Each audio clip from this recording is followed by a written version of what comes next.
quote, reducing immigration levels is a necessary part of population stabilization and the drive towards sustainability, end quote. But most environmentalists have not stepped forward to back up those statements with action. There are fears that asking Congress for reductions in immigration might cause them to be criticized as mean-spirited.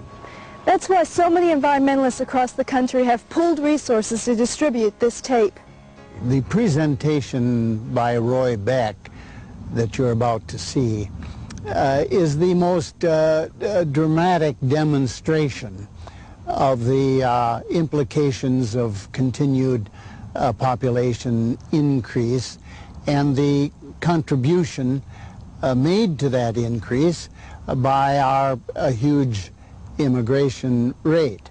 I think that this issue is the issue of population is the most important environmental issue that we as a nation face.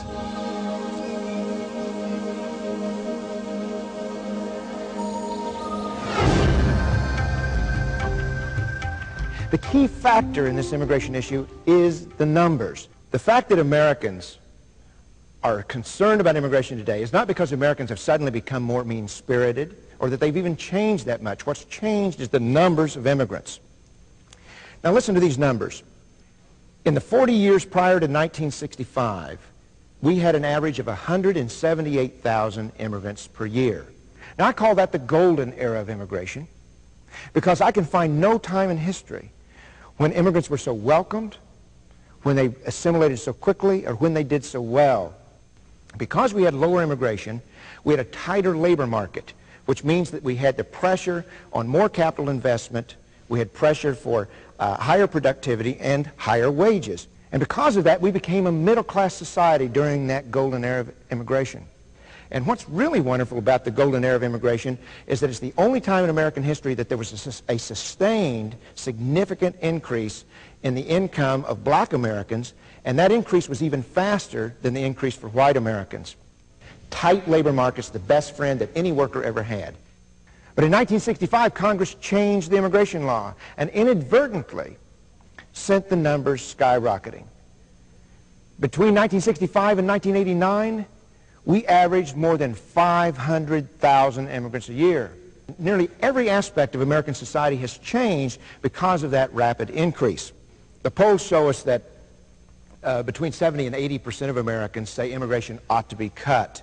And yet, Americans have not really spoken out that much about legal immigration. And I think the reason is because most of us have immigrant friends. We don't want to talk about things that would hurt the feelings of our immigrant friends.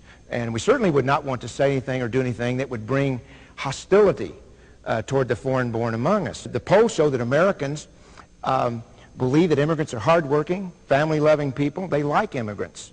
So what we have right now is a country in which Americans are pro-immigrant but anti-immigration. I find that people get angry when they see what I'm about to show you. And what I ask people, and I ask you, is if you get angry, don't get angry at immigrants. If you're angry, the place to put your anger is on public officials who have set immigration numbers without regard to their effect on the American people. Now in the 90s, and let's just take one more look at this, immigration is running at more than 800,000 per year. Why are Americans so concerned about immigration today? It's because the numbers have overwhelmed them. I'm about to show you some charts that should be the centerpiece of any discussion on immigration. No congressional action should occur without consulting these charts. In 1970, we had 203 million people in this country. Those people will be represented below this chart. What this chart shows you, what this green shows you, is the growth in the U.S. population since 1970. In 1973, the American people moved to a below replacement level fertility. That means that we have on average fewer than 2.1 children per woman. At below replacement fertility, we will eventually stabilize our population along with all the rest of the advanced nations of the world. But we still had growth.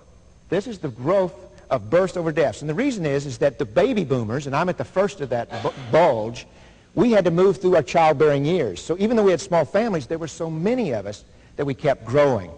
So in fact, this country, 30 years after it decided it had to restore and protect the environment, was added over 30 million more people that we had to deal with for air pollution, water pollution. We had to build the schools, we had to provide the infrastructure. We had a lot of population growth since 1970. Demographers have shown us what will happen to the 1970 stock population throughout the next 50 years. And that is, they took the people who were here in 1970, subtracted the deaths of those people, added their descendants, and subtracted the deaths of their descendants. And they found that this is what will happen.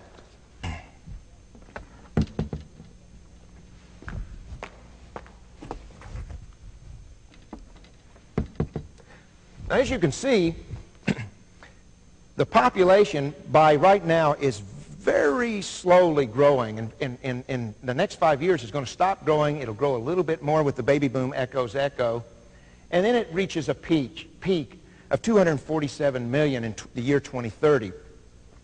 Stabilizes for some time and then starts to very slowly, imperceptibly really, to decline. This is not a zero immigration level, however. This is replacement level immigration. That is, replacement level fertility is when you have the same number of people being born as are dying each year. Replacement level immigration is when you have the same number of people coming in as leave each year. Right now, about 200,000 Americans leave the country permanently each year. This is what the Census Bureau tells us actually happened in the last 20, 25 years. Now, as you can see, our population growth has doubled over what it otherwise would have. This red represents every immigrant who came since 1970, plus their descendants, minus the deaths of both groups. There's been as much population growth from immigration as from the natural growth from the 1970 stock population. Now, that has meant that we have had to double all of the additional infrastructure expenditures we've had in this country. We've had to build twice as many schools, twice as many sewage treatment plants. We've had to build twice as many roads and streets. All of the needs of this country the additional needs of this country have doubled because of this radical new immigration policy of the United States government. In California, the State Department of Education has found that they have to build an entire elementary school every single day of the year. A new school every single day of the year in perpetuity as long as the current immigration continues at this level, just to keep up with the children being added by immigration. So what does Congress have in store for us right now? Well, the U.S. Census Bureau tells us that if Congress does not lower the level of immigration that we have right now,